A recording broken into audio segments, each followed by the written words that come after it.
Amin. Saudara-saudara, mari kita buka Yesaya pasal 8 ayat 19 sampai ayat yang ke-20. Demikian firman Tuhan. Dan apabila orang berkata kepada kamu, mintalah petunjuk kepada arwah dan roh-roh peramal yang berbisik-bisik dan komat kamit, maka jawablah, bukankah suatu bangsa patut meminta petunjuk kepada Allahnya? Atau haruskah mereka meminta petunjuk kepada orang-orang mati bagi orang-orang hidup? Carilah pengajaran dan kesaksian. Siapa yang tidak berbicara sesuai dengan perkataan itu, maka baginya tidak terbit fajar. Kalau kita perhatikan dalam kehidupan sehari-hari, maka kita akan menemukan suatu kenyataan yang sangat aneh. Dan memang ini terjadi dalam sepanjang sejarah manusia. Ketika kesulitan dan tantangan kehidupan datang, dan berbagai persoalan pelik datang bertubi-tubi, ada begitu banyak orang yang berusaha mencari jawaban penyelesaian melalui ilmu astrologi, ramalan, dan perdukunan. Anehnya, beberapa orang Kristen juga melakukan hal yang sama. Memang benar, ini adalah salah satu penyimpangan dari natur kemanusiaan kita yang telah jatuh dalam dosa. Semua yang dilarang oleh Tuhan justru itu yang manusia lakukan. Padahal sebagai orang Kristen seharusnya tidak perlu pergi ke ahli nujum, paranormal, dukun, dan berkomunikasi dengan orang-orang yang sudah mati. Orang-orang Kristen seharusnya tidak seperti itu. Perbuatan itu adalah suatu kekejian bagi Tuhan. Sebab Tuhan menghendaki agar di dalam masa-masa krisis, kita seharusnya pergi kepada Tuhan dan membaca Alkitab sebagai firman Tuhan untuk mendapatkan jawaban. Mengapa kita perlu membaca dan mengandalkan Alkitab? Ada 4 alasan yang perlu kita pahami. Alasan yang pertama, karena Tuhan memberikan jaminan. Mari kita baca Yesaya pasal 55 ayat 10 sampai ayat yang ke-11. Firman Tuhan mengatakan, sebab seperti hujan dan salju turun dari langit dan tidak kembali ke situ, melainkan mengairi bumi, membuatnya subur dan menumbuhkan tumbuh-tumbuhan, memberikan benih kepada penabur dan roti kepada orang yang mau makan. Demikianlah firman-Ku yang keluar dari mulut-Ku. Ia tidak akan kembali kepadaku dengan sia-sia, tetapi ia akan melaksanakan apa yang Kukehendaki dan akan berhasil dalam apa yang Kusuruhkan kepadanya. Perkataan ini berasal dari Tuhan yang Maha Kuasa. Perkataan ini ditujukan kepada kita dengan satu tujuan dan rencana yang sebelumnya memang telah ditentukan oleh Allah. Ada rencana Tuhan untuk seluruh kehidupan kita. Karena itu, firman Tuhan diberikan untuk suatu tujuan surgawi. Tuhan berkata, ia tidak akan kembali kepadaku dengan sia-sia, tetapi ia akan melaksanakan apa yang Kukehendaki dan akan berhasil dalam apa yang akan Kusuruhkan kepadanya. Tuhan bahkan memberikan suatu ilustrasi kekuatan firman Tuhan dengan berfirman, sebab seperti hujan dan salju turun dari langit dan tidak kembali ke situ, melainkan mengairi bumi, membuatnya subur dan menumbuhkan tumbuh-tumbuhan, memberikan benih kepada penabur dan roti kepada orang yang mau makan. Saudara-saudara, kuasa firman Tuhan adalah kuasa Tuhan itu sendiri. Tidak terbatas dan tidak dapat dibatasi. Tuhan menggunakan ilustrasi seperti air hujan yang turun. Tuhan menurunkan tetesan air hujan ke atas tanaman, membasahi bumi. Tuhan menyirami tanah yang tandus, sehingga tumbuh-tumbuhan dapat tumbuh dengan subur, dan para peternak dapat menggembalakan ternak di padang rumput yang hijau. Tuhan mengatur perputaran matahari untuk menyinari kebun buah, agar buah menjadi matang dan siap dipetik. Tuhan yang Maha Kuasa itulah yang mengirimkan firman-Nya melalui para penulis kitab. Tuhan berfirman, maka semuanya terjadi sesuai dengan maksud dan rencananya. Seruan yang tidak biasa lainnya ada dalam Yeremia pasal 37 ayat 17. Pada suatu kali, Raja Sedekia menyuruh orang mengambil dia. Lalu dengan diam-diam bertanyalah kepadanya, adakah datang firman dari Tuhan? Jawab Yeremia, ada.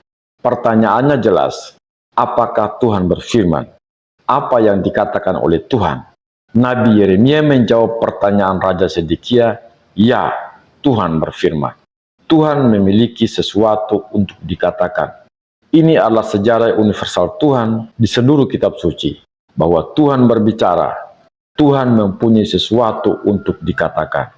Karena itu setiap orang yang mempunyai mata akan melihat, yang mempunyai telinga akan mendengar, dan yang mempunyai hati akan memberi respon. Kita dapat melihat, mendengar, dan menjadi sensitif terhadap setiap pernyataan Tuhan melalui keadaan dan situasi yang terjadi di sekeliling kita. Tuhan berbicara melalui ciptaan.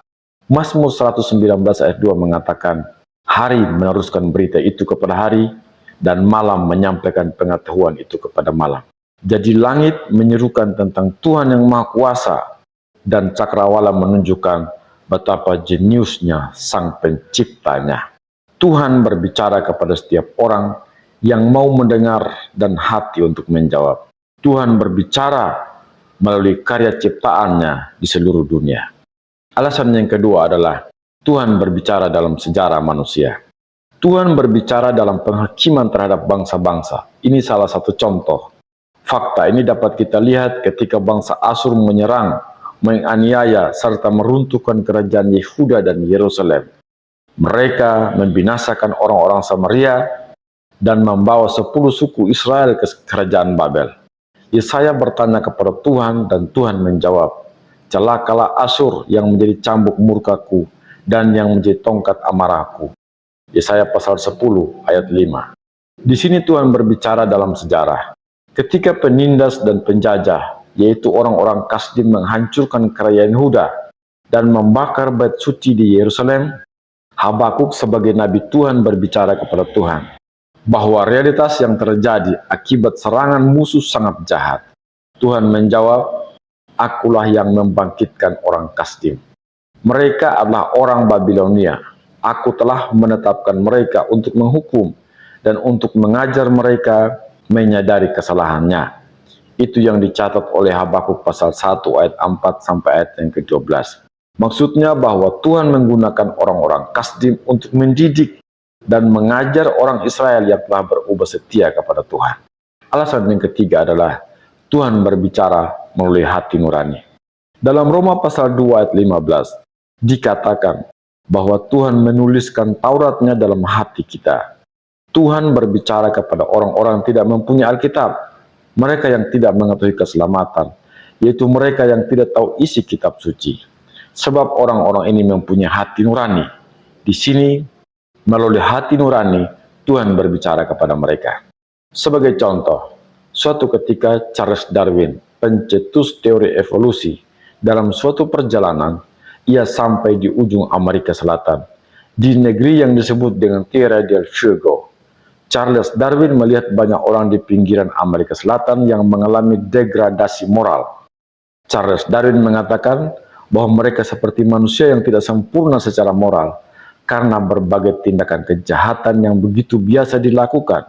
Ia menambahkan bahwa orang-orang di wilayah ini tidak punya jiwa, tidak memiliki hati nurani, dan tidak memiliki kepekaan untuk membedakan antara yang benar dan yang salah. Mereka adalah mata rantai yang hilang dari binatang atau Homo sapiens. Ketika kata-kata itu sampai ke suatu badan misi yang berada di London, maka badan misi itu mengirim para misionaris kepada orang-orang di sana dan memberitakan Injil. Sebagai hasilnya, banyak yang bertobat dan menjadi contoh yang baik bagi orang-orang Kristen lainnya.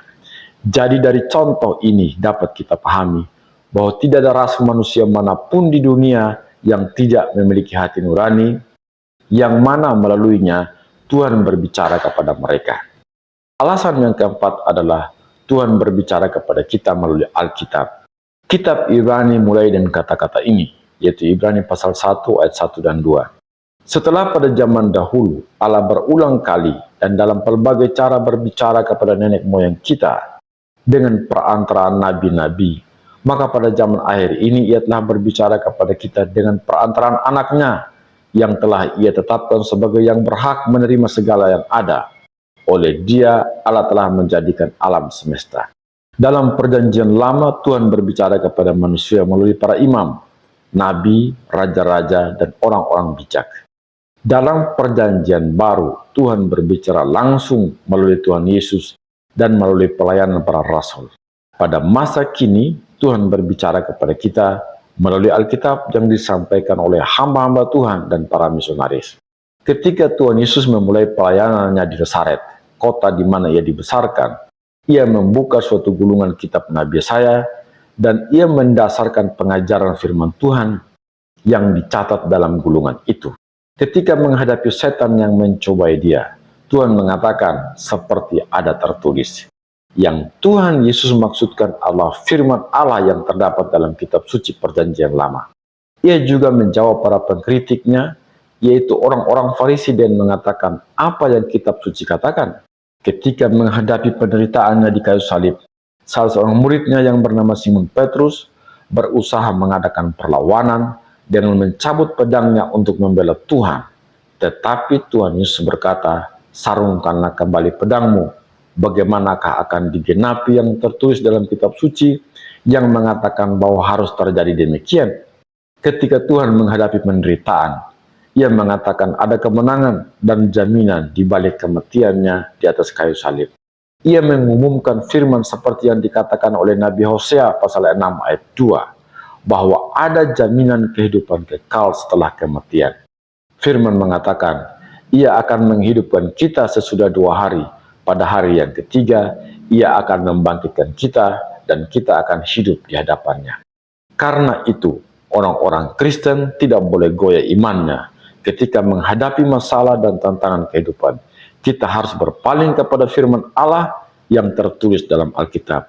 Karena dari sanalah kita mendapatkan jawaban, kekuatan, dan kemenangan. Sampai jumpa dalam program selanjutnya.